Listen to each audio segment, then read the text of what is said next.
Materi utama ya yang akan saya sampaikan insya Allah adalah tentang keutamaan ya 10 hari bulan Zulhijjah ya. Jadi kita ketahui bulan Zulhijjah saat ini kita sudah memasuki dari Rabu ya kemarin ya Bu ya. Sekarang sudah hari keberapa ya. Nah, jadi insya Allah sampai nanti tarwiyah hari Ukhup ya tanggal 9 Zulhijjah. Ini sangat utama ya, 10 hari pertama ini dari tanggal 1 sampai 10 Zulhijjah itu sangat utama ya, melakukan amal-amal soleh, amal-amal kebaikan ya. Dan kita perlu berhati-hati juga ya, karena termasuk bulan haram ya, maka dilarang kita ya untuk melakukan kemaksiatan ya, karena setiap amal soleh itu akan dilipat gandakan ya pahalanya. Begitu juga ketika ada kemaksiatan, dosa-dosa itu pun juga akan berlipat ya dosanya, sehingga kita harus benar-benar hati-hati ya di 10 hari pertama ini khususnya untuk memanfaatkan ya sebaik-baiknya, karena 10 hari pertama ini bahkan ya beribadah di 10 hari ini pahalanya melebihi ya jihad fisabilillah ya. Nah, kecuali katanya jihad itu sampai mengorbankan harta dan nyawa ya, itu baru bisa setara. Jadi betapa sangat utama ya kita melakukan segala amal kebaikan ya di 10 hari pertama ini. Nah, bagaimana kita bisa kuat ya, tentunya bisa istiqomah bukan hanya di 10 hari ini tapi juga untuk selanjutnya ya. Karena tantangan hidup kita ini bagaimana kita bisa terus meningkatkan ya amal soleh kita, dan kita berharap ya ketika kita nanti kembali ya menghadap Allah, itu adalah iman terbaik kita ya, saat terbaik kita.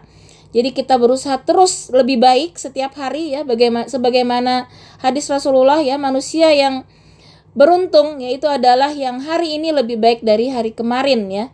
Kalau sama dengan hari kemarin itu tergolong rugi. Nah, sedangkan kalau hari ini lebih buruk dari hari kemarin, itu adalah manusia yang celaka ya.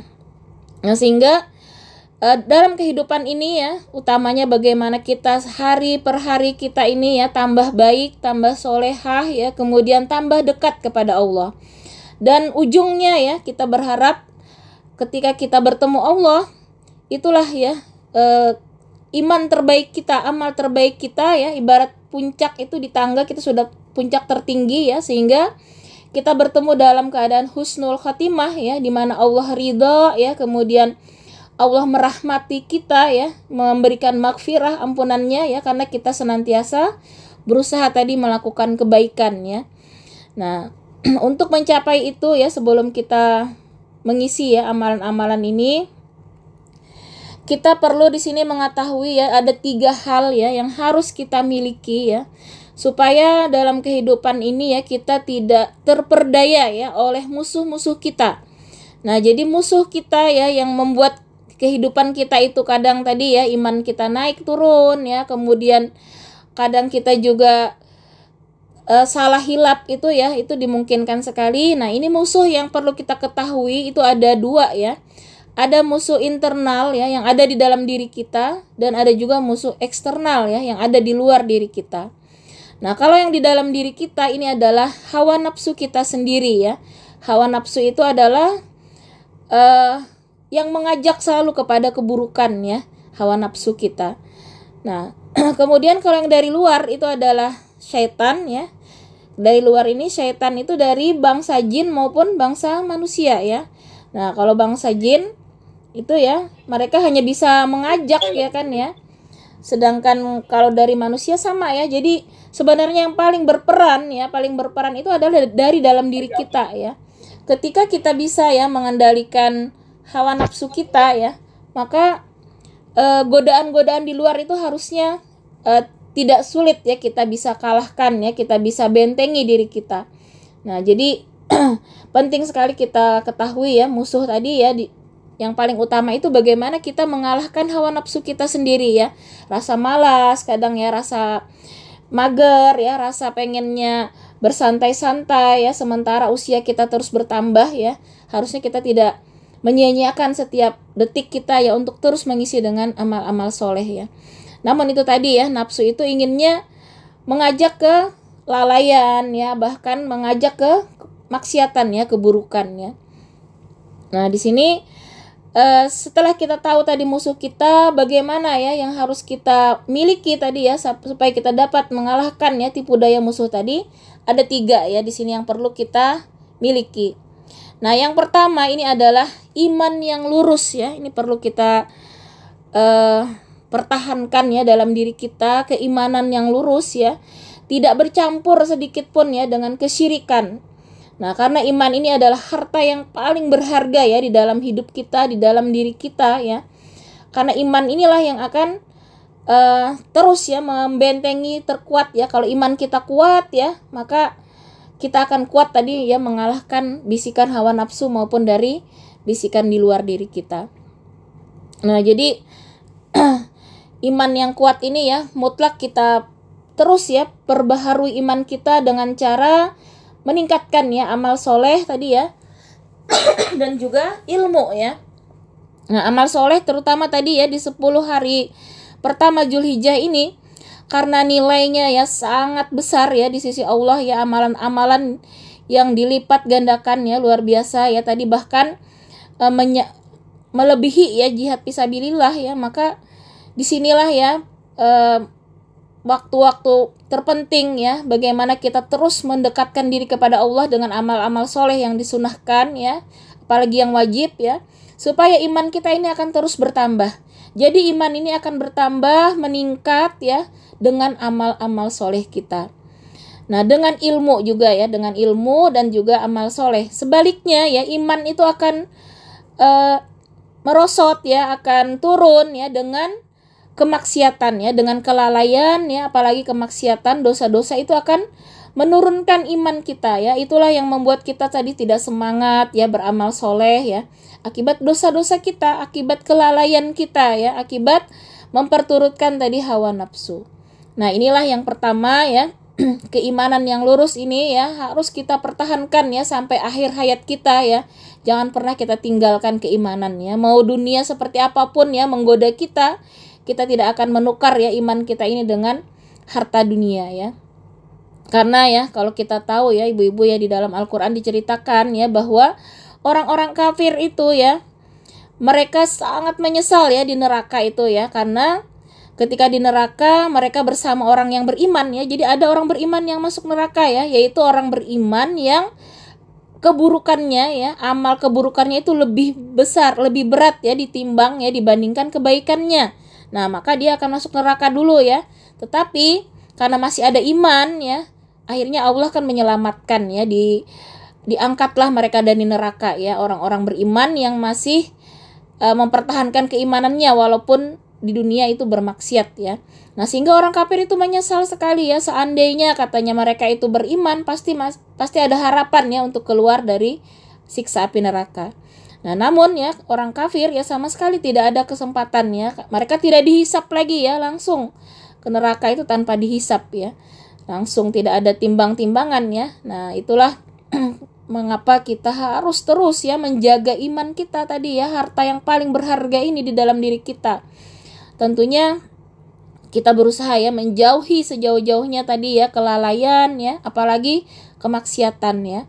Supaya jangan sampai iman kita ini turun ya, jangan sampai ketika kita dipanggil, nah kita saat kondisi futur ya, kondisi iman turun, itulah yang menyebabkan biasanya su'ul khatimah ya, penyesalan ya. Jadi su'ul khatimah itu kan ketidakridhaan sebenarnya ya, tidak ridho dipanggil Allah ya, karena kondisinya memang saat bukan yang terbaik ya. Beda kalau yang husnul khatimah ya, itu kan senyum ya, terpancar wajah bahagia ya, karena dia sudah dapat janji Allah ya, bahwa dia dijanjikan surga ya.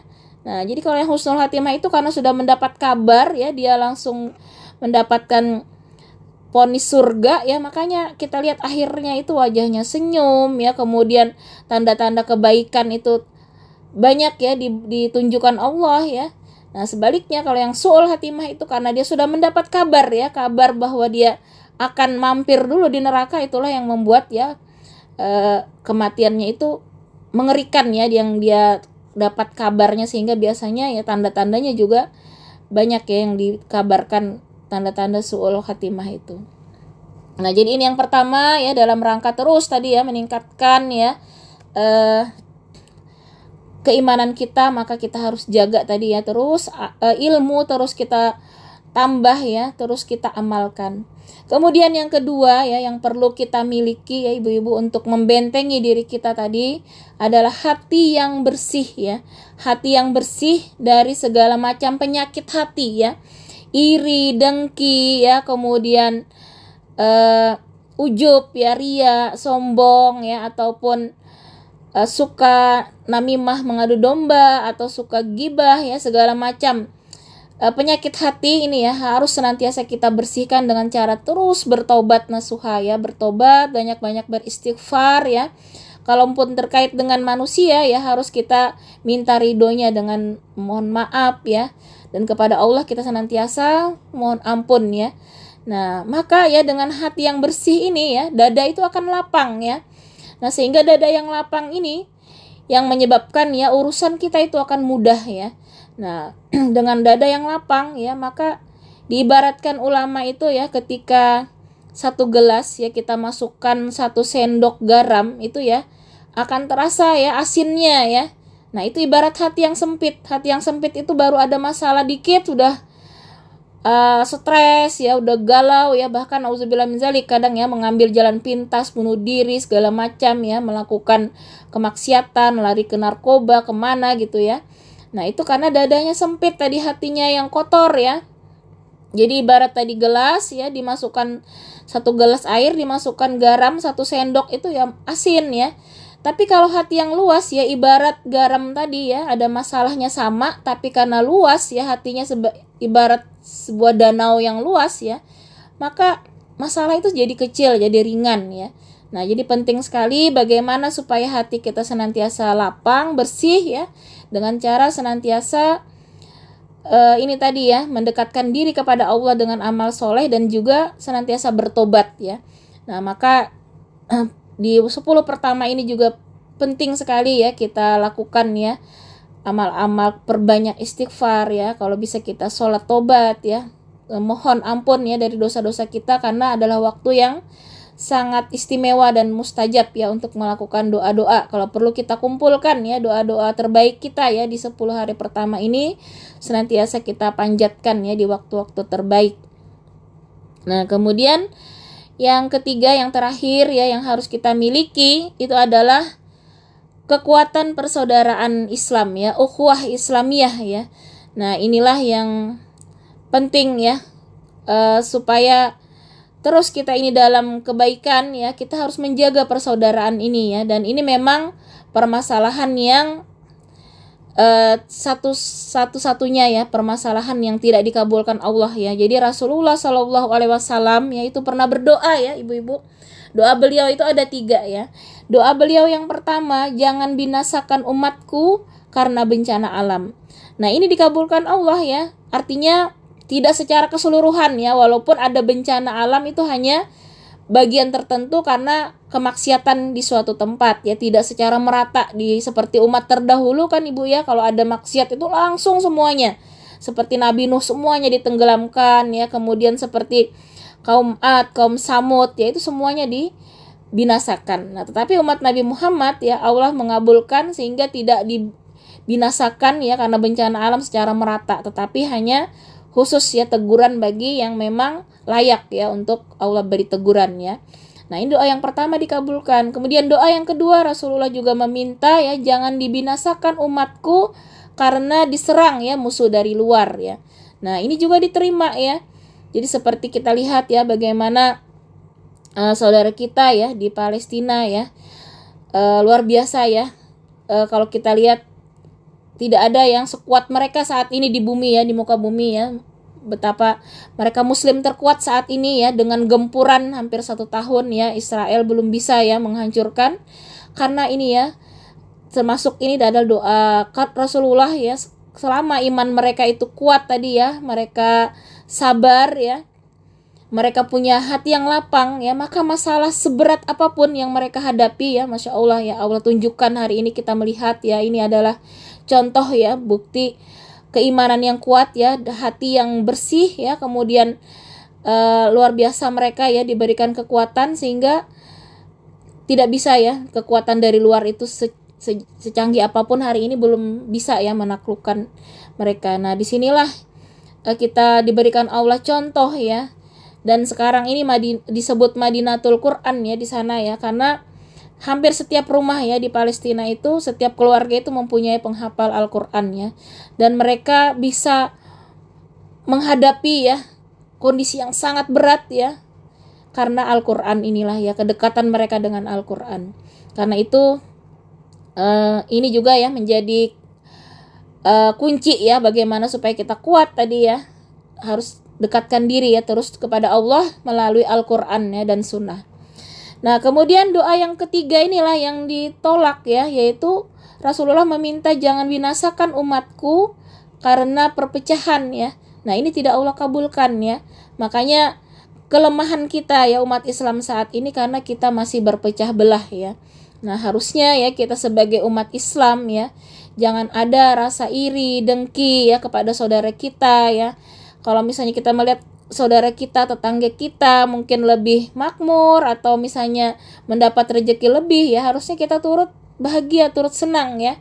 Nah, jangan sampai ada rasa dengki ya. Dengki itu tidak senang ya melihat orang senang dan ingin orang itu mendapatkan keburukan ya. Nah, nauzubillah min zalik ya. Jadi kita dalam berukhuwah ini harus mengedepankan rasa kasih sayang ya, saling berprasangka baik. Kemudian jangan sampai kita menceritakan ya aib saudara kita kepada orang lain ya, hati-hati sekali.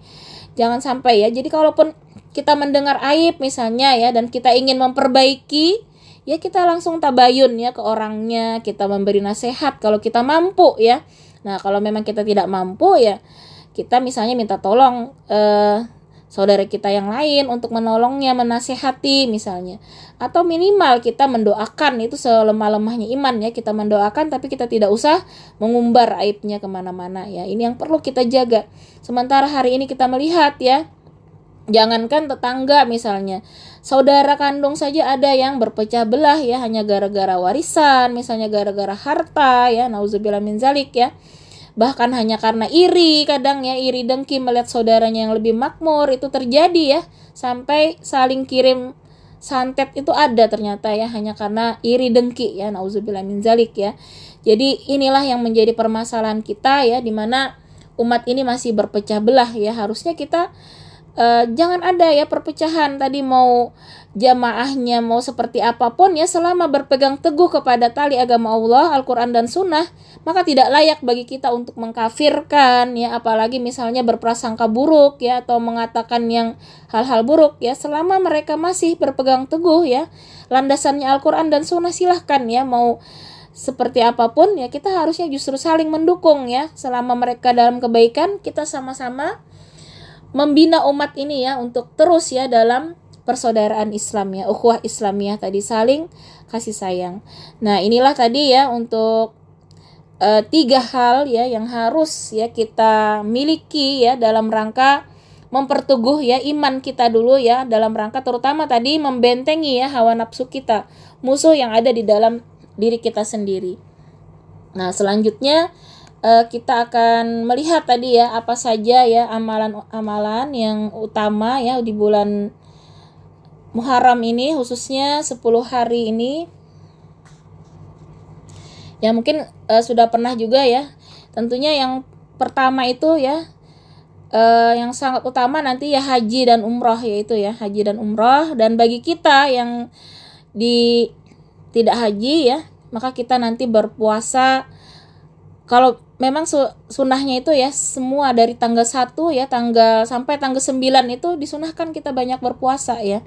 Nah, kalau memang sanggup 9 hari itu yang terbaik ya, karena puasa itu kita tahu bahwa suatu ibadah yang pahalanya itu tanpa batas ya. Puasa itu luar biasa pahalanya. Dimana mulai kita berniat puasa ya sampai kita buka itu kan terhitung ibadah ya.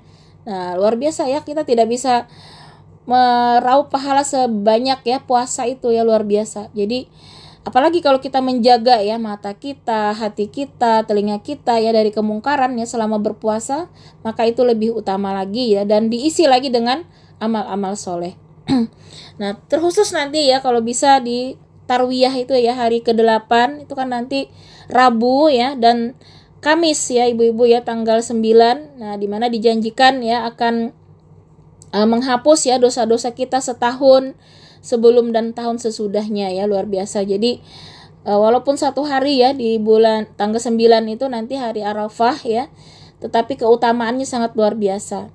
Nah, di situ kita nanti perbanyak zikir la ilaha illallah wahdahu la syarikalah lahul mulku wa lahul hamdu wa huwa ala kulli syai'in qadir. Yaitu yang disunahkan diperbanyak ya di tanggal 9 itu zikir yang kita baca. Nah, kemudian ya kalau bisa kita juga mentarget ya selama 10 hari ini kita bisa khatam Al-Qur'an ya, itu kalau bisa ya. Jadi kalau kita target 10 hari ini khatam ya minimal 3 juz sehari ya, itu kalau kita bisa ya alokasikan waktu kita.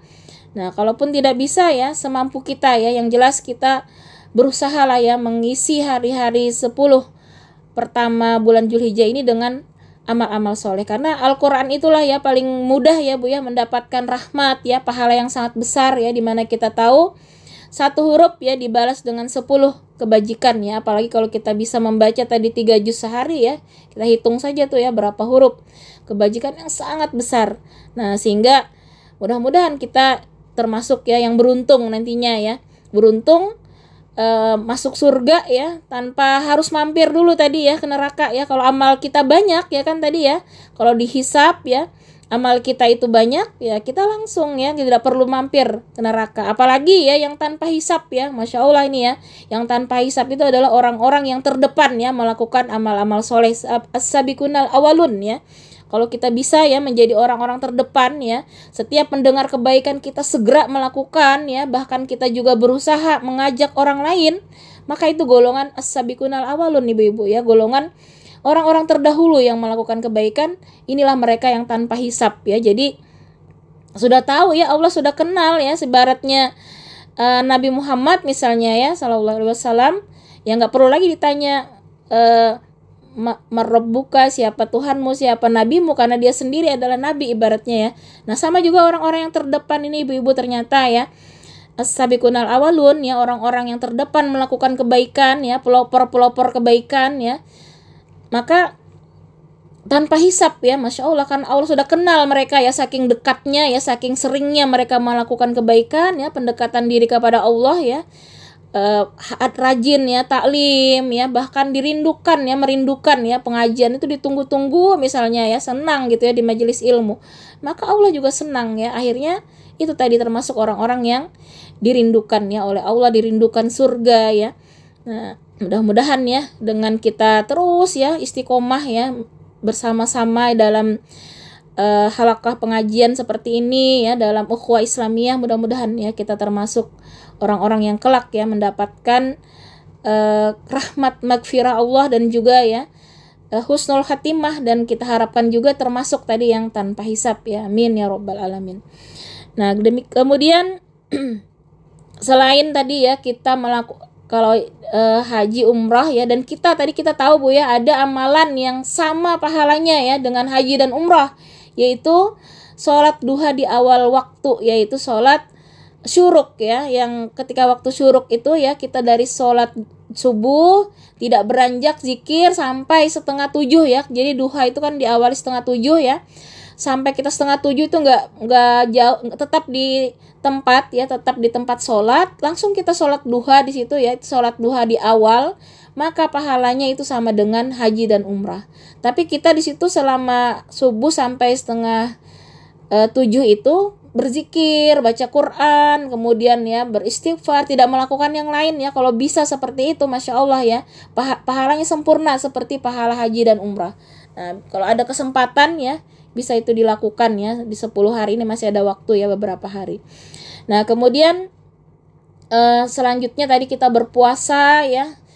Jadi kalau bisa selama ini ya masih ada nih Senin, Selasa, Rabu, Kamis, masih ada 4 hari. Kalau yang sanggup ya silakan kita puasa mulai Senin, Selasa, Rabu, Kamis ya, karena tadi puasa itu amalan yang Masya Allah dari kita mulai berniat sampai kita buka itu terhitung ibadah sepanjang kita puasa ya.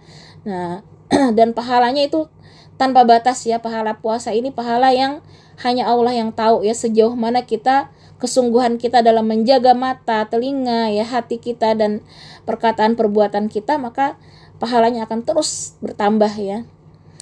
Nah, kemudian di samping puasa ya, kemudian sholat sunnah ya, kita usahakan ya, sholat sunnah tahajud itu, sholat malam ya, kalau bisa jangan pernah kita tinggalkan. Minimal ya setelah sholat isya kita lakukan dulu witir ya. Kalau misalnya benar-benar ketiduran, kita udah terhitung sholat malam itu ibu-ibu ya. Jadi usahakan witir dulu minimal 1 rakaat ya. Kalau bisa 3 rakaat. Setelah itu kalau bangun, usahakan bangun lagi tahajud. Nah itu setelah tidur ya, jam 2, jam 3, dan seterusnya ya. Maka ini sangat utama ya. Disitulah kita memohon ya apa tadi yang kita inginkan ya, terkhusus untuk akhirat kita ya, investasi akhirat kita itu yang terpenting ya. Nah kemudian sholat malam tadi ya, Al-Quran tadi ya, bagaimana kita target kalau bisa 10 hari ini kita khatam 1 kali minimal ya, sehingga target minimal itu 3 juz ya. 1 juz itu kurang lebih 45 menit kalau kita slow bacanya ya. Jadi hanya perlu 3 kali 45 menit ya, 2 jam lebih ya. Nah sementara waktu kita 24 jam ya, insya Allah kalau kita sungguh-sungguh itu bisa Bu ya, 3 juz itu tidak berat ya.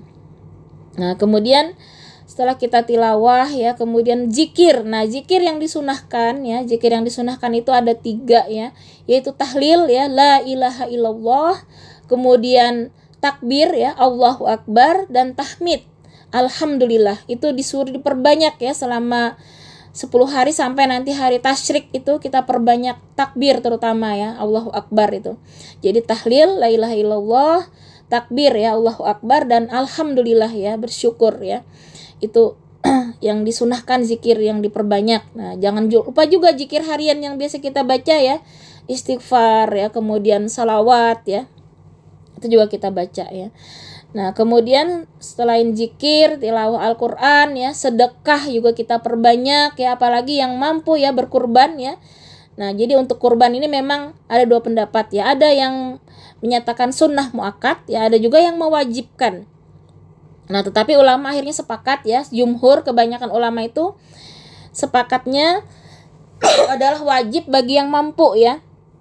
Artinya kalau dia memang punya kelebihan ya untuk kehidupan itu sudah ada dan ada lebih dan mampu berkurban, itu minimal ya 1 keluarga itu ya, 1 berkurban itu minimal ya kalau yang mampu ya. Nah itu yang terhukum wajib. Jadi sangat sayang ya kalau kita tidak agendakan ini ya. Kalau perlu kita memang menabung khusus ya. Kalau kita mampu itu kita sisihkan 1/7 itulah sapi ya, atau misalnya 1 ekor kambing ya.